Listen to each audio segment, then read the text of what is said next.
محمد اکرم خان صاحب لاہور سے ہیں۔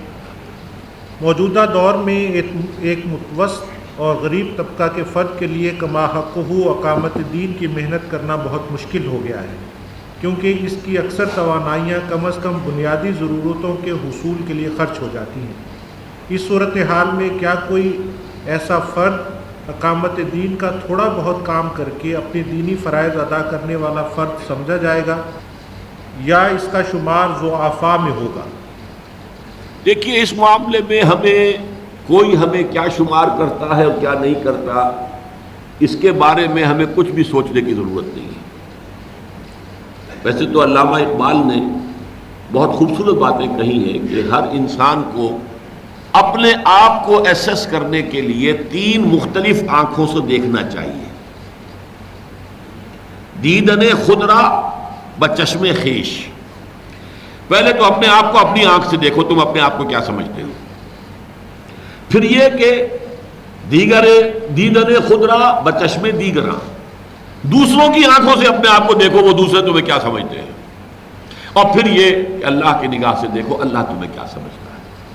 یہ 3 جو ہے انسان اپنے آپ کو ایسس کرنے میں، انسان خود سیلف اسسمنٹ، جیسے انکم ٹیکس میں سیلف اسسمنٹ ہوتی ہے، ایسے ہی ہر فرد کو اپنی سیلف اسسمنٹ 3 مرحلوں میں کرنی ہوگی۔ اپنی آنکھ سے اپنے آپ کو دیکھو، دوسرے لوگوں کی آنکھوں سے اپنے آپ کو دیکھو، اللہ کی آنکھ سے اپنے آپ کو دیکھو۔ اور اس میں اگر اللہ آپ کو اطمینان عطا فرمائے تو ہمارے لیے قرآن مجید میں کتنے ہی مقامات پر بہت ہی اطمینان بخش اللہ تعالیٰ کی طرف سے بات آئی ہے، لا یکلف اللہ نفسا الا وسعها۔ اللہ تعالیٰ ذمہ دار اور مکلف نہیں ٹھہرائے گا کسی نفس کو مگر اس کی وسعت کے مطابق۔ اب ظاہر بات ہے کہ یہ جو خارجی حالات ہیں یہ بھی اس وسعت کے اندر آتے ہیں۔ اگر واقعتاً 2 وقت کی روٹی کے اندر ہی اسے اپنی کمر توڑ دینے والی مشقت کرنی پڑ رہی ہے تو ظاہر بات ہے کہ اس کی پھر اللہ کے ہاں اتنی ہی مسئولیت کم ہو جائے گی۔ البتہ اگر ہم نے اپنی 2 وقت کی روٹی کا معیار اونچے سے اونچا کرنا شروع کر دیا ہے تو یہ پھر ہمارا معاملہ ہوگا۔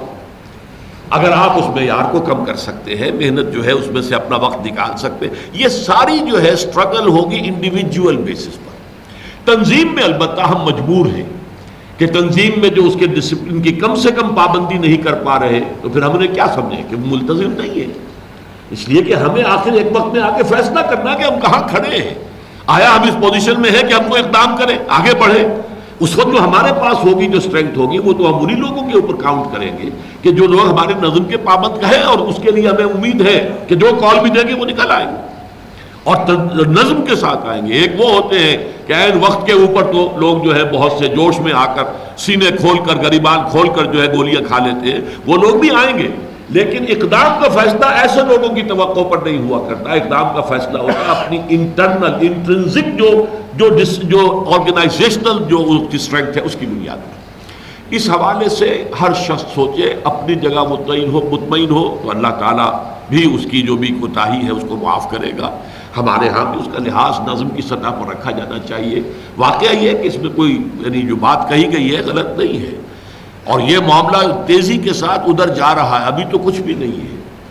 دیکھیے، دجال کا فتنہ، رزق کے پورے خزانوں پر دجال کا قبضہ ہو چکے گا۔ جب تک کفر نہیں کرو گے کچھ نہیں ملے گا، اور زمانہ تیزی سے ادھر جا رہا ہے۔ رات بھی میں نے آپ سے کہا تھا زراعت کے اوپر کنٹرول کی جو ہے بہت سی اسکیم بن رہی ہے۔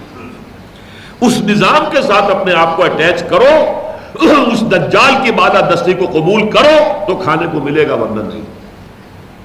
وہ وقت آنے والا ہے، آئے گا، ابھی تو کچھ بھی نہیں۔ وہ تو سختیوں آئیں گی جس کے بارے میں حضور فرماتے کوئی نبی اور رسول ایسے نہیں گزرے جنہوں نے کہ دجال کے فتنے سے اپنے قوم کو خبردار نہ کیا۔ ظاہر بات ہے کہ وہ دجال کا دور زیادہ دور نہیں ہے، وہ ایک عالمی نظام معیشت ورلڈ بینک سے شروع ہوا، IMF پہ آیا، ورلڈ ٹریڈ آرگنائزیشن، جس کے رد عمل میں امریکہ میں فسادات ہوئے، سیٹل میں، وہاں بھی تو عوام بھی تو ہے نا، رد عمل وہاں ہو رہا ہے۔ پہلے کمیونسٹ ریولوشن آیا تھا تو کیپیٹلزم کا رد عمل ہی تھا نا، اور کیا تھا وہ؟ اب وہی رد عمل آپ کو سیٹل میں نظر آ گیا، وہی ایک اور ڈیووس ایک جگہ جو ہے، پھر انہوں نے چھپ چھپا کر اپنی وہ کانفرنس جو سیٹل میں تو لوگوں نے ہونے نہیں دی، پھر وہ ڈیووس میں آ کر کی ہے سوئٹزرلینڈ میں، وہاں پر بھی ان کے خلاف بڑے ہنگامے ہوئے۔ یہ لیکن یہ کہ پہلے سے حکومت تیار تھی. امریکہ میں تو کسی کو تصور ہی نہیں تھا کہ کوئی یہاں ایجیٹیشن اس طرح کا بھی ہو سکتا ہے کہ ٹیئر گیس بھی پھینکنی پڑے اور یہ سارا توڑ پھوڑ ہو. وہ ہوا ہے وہاں پر. اس لحاظ سے یہ کہ جدھر تاریخ جا رہی ہے اور تیزی سے جا رہی ہے وہ تو یہی ہے کہ اور وقت سخت آئے گا, اور بہت وقت سخت آئے گا, اور معیشت کا دائرہ اور تنگ ہوگا, اور رزق کے سارے خزانے دجال کے ہاتھ میں آ جائیں گے.